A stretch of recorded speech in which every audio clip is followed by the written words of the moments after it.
All right, guys. I was been doing a lot of thinking about this whole abortion argument, right? And as you guys know, I spent most of my life as a pro-choicer. I was under the belief, like most liberals, that if you don't have a uterus, then you should not have a right to an opinion about abortion. I used to believe that. But I've come around a lot on the whole argument. And again, my stance is not a stance from religion or the Bible or anything. My stance comes just from personal experience and my own existence, right? So, what's up, JP? So, check this out. I got some DMs from people on Instagram telling me that you don't have a uterus, so you don't have an opinion. Same talking points I used to believe.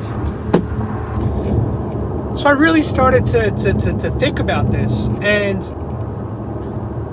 I noticed that when you ask people where, it really comes down to when they think life begins. That seems to me to be the real answer, right? Because if you're a liberal and you believe that life doesn't begin until you're out of the womb, then in your mind, anything up to that point, you're not killing a life because it's not alive. You've convinced yourself, as long as the baby's inside the womb, it's not a life worth protecting. And that's how they're able to tell themselves abortion is okay. Abortion is not evil. Abortion is not the killing of a baby, because they've detached themselves from what's inside the stomach. So if you go online and you Google with any scientific journal, whether it's pro-life or pro-choicers, who wrote it, the scientific consensus in the community is that life begins at conception. As soon as the sperm meets the egg, it's the start of a new life, new DNA, it's a baby. So if you are going to say that you abide by and follow the science, then you are going to acknowledge life begins at conception. There's no other way about it. Life begins at conception. And what that life is, when it's the first two cells, to a zygote, to a fetus, it's always a human. It's always a human, it's just part of the growth process. So if you follow the science, then you would inherently be against abortion, because you would see abortion as ending or terminating a human life. But if you don't follow the science, right? If you basically say a fetus is not a baby, then you've dismissed yourself of looking at that as a human. And now you don't have to question your own morality because you're not killing a human. So, in my opinion, either you follow the science, and you believe in abortion, then you have no morality. You acknowledge the science, but you have no morality if you believe in abortion and you believe life begins at conception. If you don't believe that life begins at conception and you believe life starts out of the womb, you're not following the science. You're using some arbitrary guidelines that satisfy you, but in your mind, you still maintain your morality. And that to me is the main issue.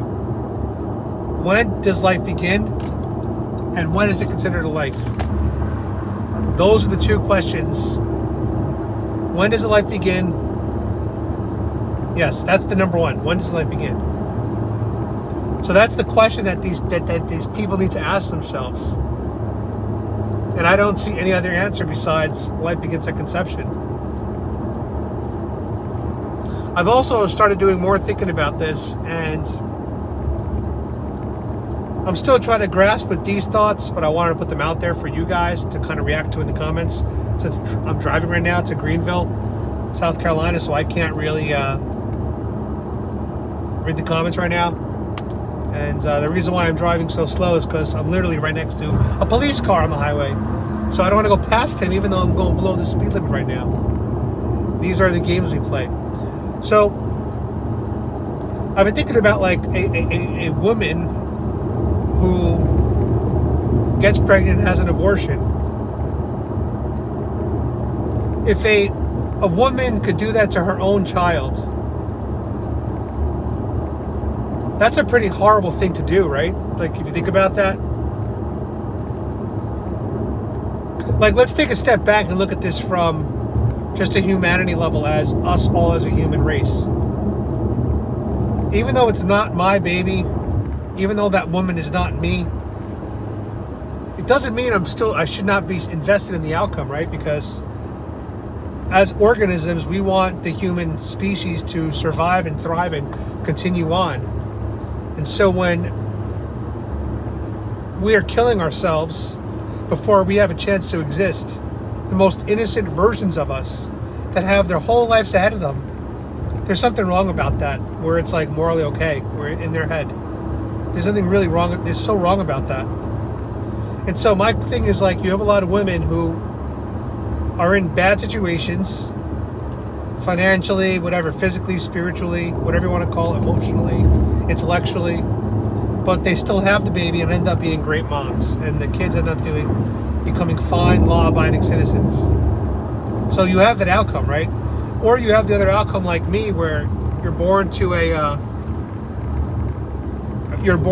to parents that, you know, can't take care of you, so they put you up for adoption, and then you're now given a chance to survive and thrive, kind of like, you know, where I am. So I just don't know, like when a woman who chooses to have an abortion at any point in her life, because, you know, quote unquote, times are too tough or whatever the circumstances may be. Like, circumstances are not always going to be perfect. You know what I'm saying? Like, there's going to be other times in life when maybe your kid is 8 or 9 years old and you fall on unexpected financial difficulties. And it's like, well, what are you going to do? Abort the child at that point? Some women do that. We see it in the news all the time. Women goes crazy, gets involved in drugs, gets desperate, literally says, oh, my kid's life was going to be terrible. My 8-year-old's life was going to be terrible, so I killed my child and myself to save them a life of heartache. It's happened in the news a lot, actually. I've seen it. So, like, a woman who gets an abortion because of those circumstances, like, why would they not do that later on in life also when the baby's already born? It just shows, like, unpreparedness to be a mother, in my opinion, in a bad way. Like maybe they're never going to be like, once, like, I dated a girl who had 3 abortions. 3 abortions, okay? I understand one abortion, like, you know, oh, you made a mistake. Everyone makes mistakes. I don't understand at all any more than that. Because at that point, you're just looking at abortion like a Plan B pill. And let me tell you something. When I dated this girl, she was not on birth control. We did not use condoms. And I always wanted to pull out. I always pulled out. But she would always say to me, finish inside of me. And I'd be like, hell no, you're not on the pill. And we had just started dating. So I was like, if I was dating her for a long time and we were talking about having kids, that's a different story. But we had just started dating and she was just like, finish in me. And I'm like, yo, this is so reckless of you to say. Like, this is why you have so many abortions, because you just don't give a fuck about getting pregnant. You do nothing to prevent it. And you just terminate baby after baby after baby. It's really sad. So when she told me that, to me, that was the biggest red flag, that this woman had no regard for life, for her own child. for her own child, 3 of them. She was just like, see ya, see ya, see ya. That's crazy to me. That's just crazy to me. And the reality is a lot of these liberals, they just want no accountability. They want no responsibility. They want to be able to just sleep around with whoever they want and have no consequences. And that's fine, because you can do that. Just use birth control pills.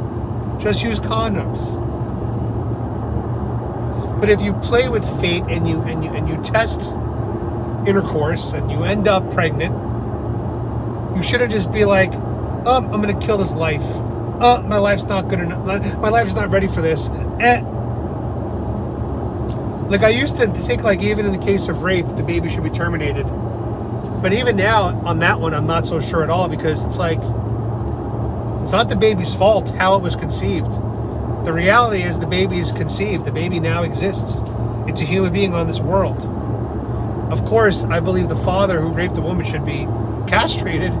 He should be penalized so he can never hurt another person again. But, like, it's almost like, it's like, and this is not a perfect analogy, but it's like dogs at puppy mills, right? Like, I know that you should not be buying dogs from pet stores, because you basically fund puppy mills. You keep them profitable. You keep them in business. You give them a reason to exist. But think about this. The dogs that are born from puppy mills, which I think Cloud, my Shih Tzu, may have been, is it their fault? They had no control over it. They were already conceived. They're on this earth. And if you go to the pet store and no one buys them because, oh, well, you don't want to smoke puppy mills, what happens to these dogs? What do you think happens to these dogs? A lot of them end up in kill shelters, or they get put down. So even if you go to a pet store and buy, you're still rescuing a dog. You're also inadvertently funding the puppy mill. But why punish that dog's life? Now, you can make the argument that you have to sacrifice for the greater good, right? You can make that argument. Oh, if everyone suddenly stops buying pet store dogs, the entire industry will collapse, and therefore that supply will end up going away because no one will have incentive. Yeah, that probably would take decades, generations of behavioral changes. I mean, as long as people have money and people want designer dogs and specific breeds, you're always going to have breeders at puppy mills. That's just the reality. So now I got this dog, Cloud, who, she's my little angel. I love this girl so much. I can't even imagine my life without her. And you're going to tell me that it was morally wrong to go buy her? No, she already existed. And if I didn't bring her home, who the hell knows where she would have ended up? She could have been adopted by some abusive family. She could have been adopted by a family that neglected her.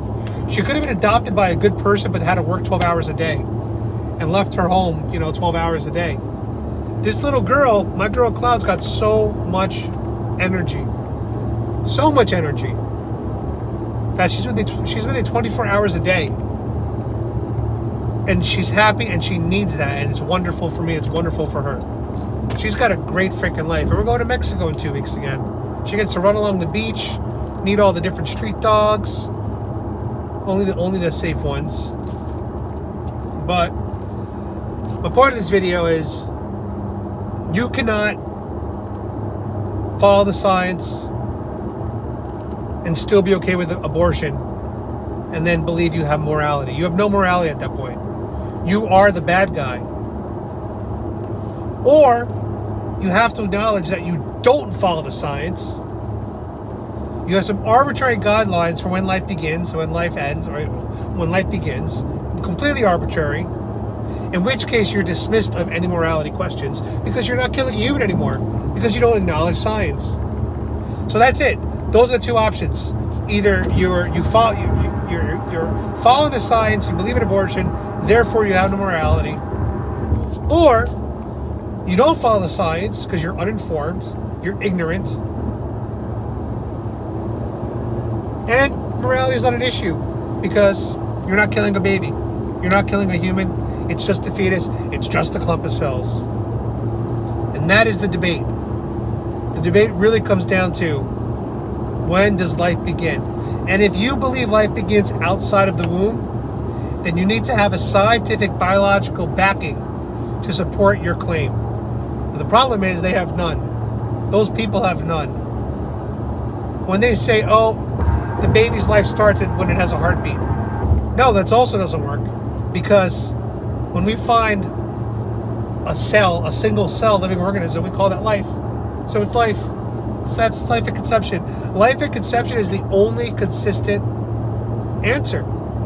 And that's why I got to give the conservatives and the Republicans the edge when it comes to who has the stronger logic, who has the stronger consistency. It's going to be the right side of politics on this issue. And because I like to consider myself a rational, logical human being, that factors into why I'm pro-life instead of pro-choice. Pro-choice truly is a position of feelings, how I feel.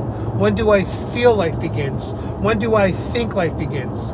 That's what the Democrats are. It's a party of feelings and emotions.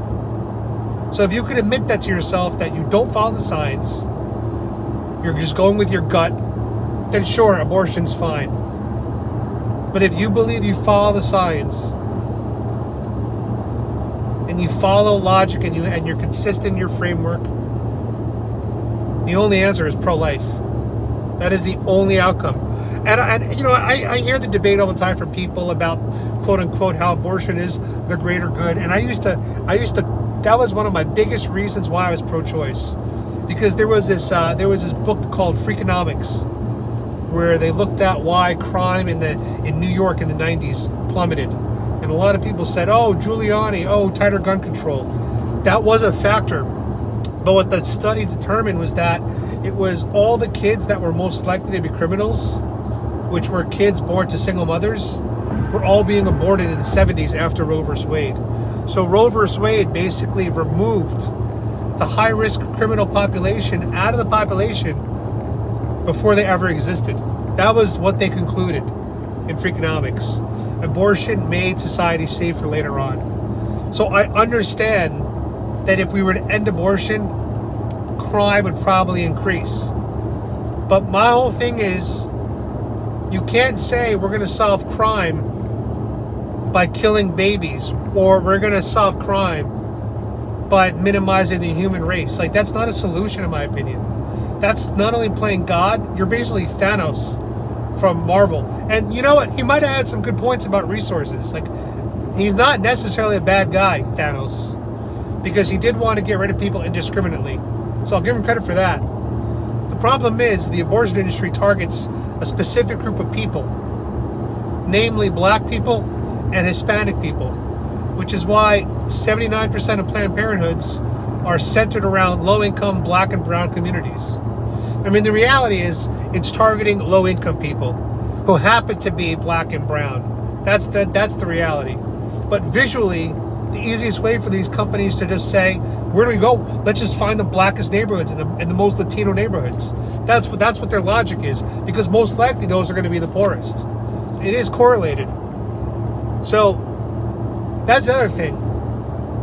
You have all these white liberals talking about like Black Lives Matter, marching in unison when an unarmed black man, by the way, or unarmed criminal doesn't mean non-dangerous. It just means to not have a gun on them.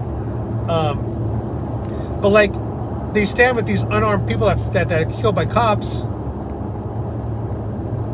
and then meanwhile they're supporting the abortion industry, which is creating mass genocide on mostly black people, secondly Latino people.